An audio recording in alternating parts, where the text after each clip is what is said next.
By contract, you're telling us you live in our jurisdiction.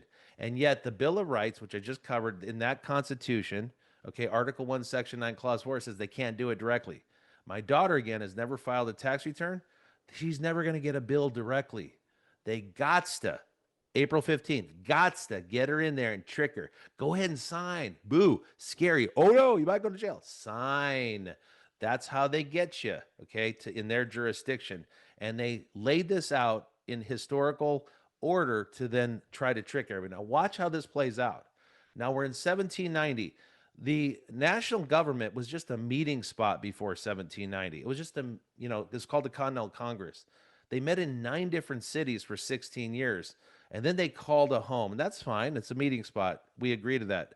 That's a whole different thing because when it's your own area that you own, they then owned that and they moved into that in the year 1800.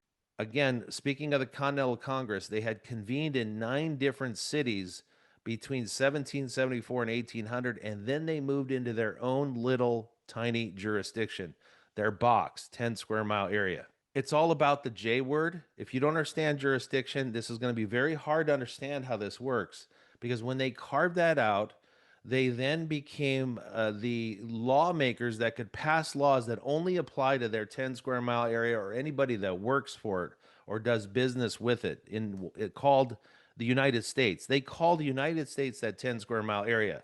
We're going to cover this tomorrow of how they deceive us with language. So therefore, you're not part of their jurisdiction, and then you clearly wouldn't know this because of the way that we define it and the way they define it.